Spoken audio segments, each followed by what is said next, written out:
Are you serious? Are you serious? I'm sorry about that, but for some reason the camera's volume was turned off. But I want to get you up to speed on what's going on in the Philippines. I want to thank Nick of New York for this.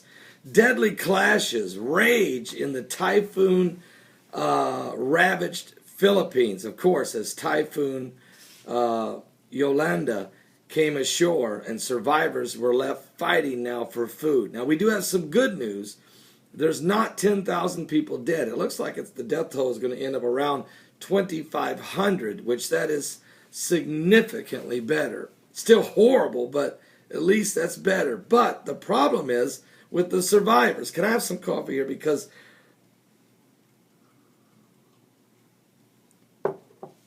they are being driven to despair. According to the news, the Typhoon Yolanda survivors there in the Philippines are turning to looting and fighting for food and water and medicine, and reports that warehouses and shops have been attacked. There is looting going on after the aftermath of the strongest storms ever recorded in history, as essential supplies and dwindled tensions are rising since the storm hit the island 5 days ago. Residents have broken into homes, shops, warehouses, stores. They're draining the shelves of food, water, and other vital goods. In the latest incident, Philippine security forces exchanged fire. Are you serious? Gunfire? Yes. And if you remember when Hurricane Sandy hit New Jersey, about day 3 or 4, it got real ugly there as FEMA was dragging their feet somewhere. I guess they were turning all the lights out and locking all the doors of the FEMA camps before they came, afraid somebody didn't want anybody to go in there too early. I mean, I don't know what was going on with FEMA. And do you remember Katrina? Now, Katrina was one of the largest storms in history to ever make landfall. But folks, this is the largest storm ever. And these people are desperate.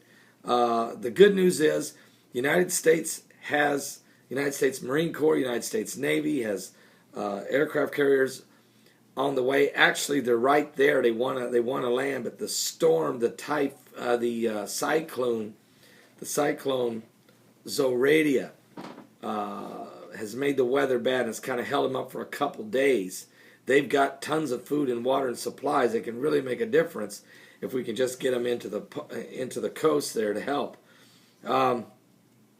Yesterday, 8 people were crushed to death as the mobs of thousands of survivors stormed a government rice warehouse and took about 100,000 sacks of rice. But they need it. It should have been in the warehouse.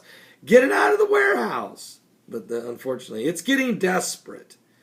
And of course, there's still a lot of corpses that haven't been picked up yet. There's still the water situation's dire.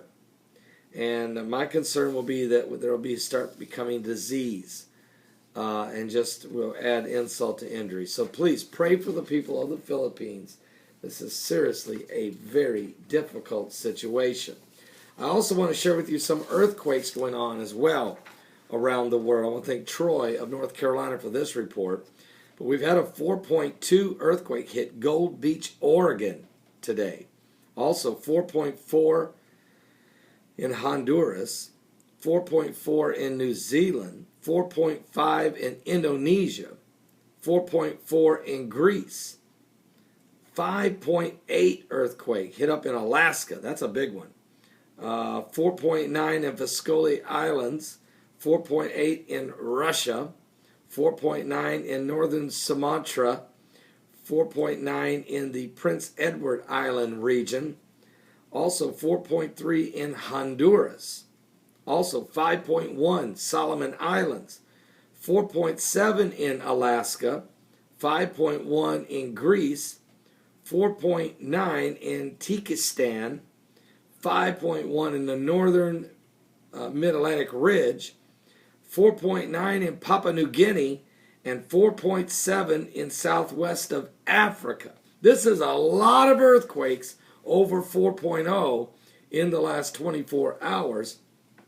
And it should show you that, again, the Bible prophecy scriptures that Jesus said in the last days there will be earthquakes in divers places. And the comet Ison is still on the way. Matter of fact, I've got some information. I want to talk about it. I went and studied a stellarium type channel. Give me an actual timing of when the comet Ison goes around the sun, where the Earth will be, where Mars will be, where all the other planets are, the moon, as the comet Ison makes its whip around the sun. This is a very fascinating information because I can tell you, we know that it will be its closest point to the sun, comet Ison, will on November 28th and 29th, and it might erupt, it might blow up, which could affect the Earth. But if it doesn't blow up and it whips back out of there, it will get very close to the Earth and the moon on December 26th.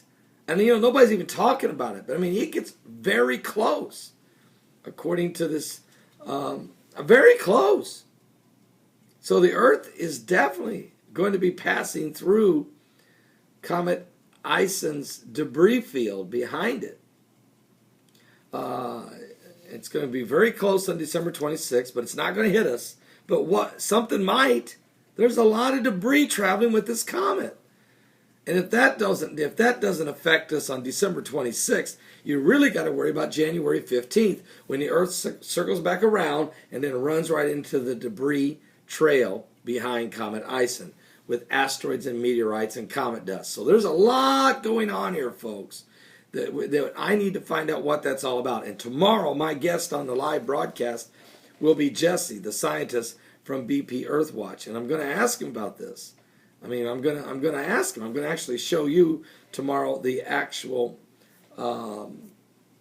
information that I've received on it. I'm going to actually show you the actual model of the planets moving, and I'm going to say, "Come on, Jesse, what is going on? Are you serious? What is going on?"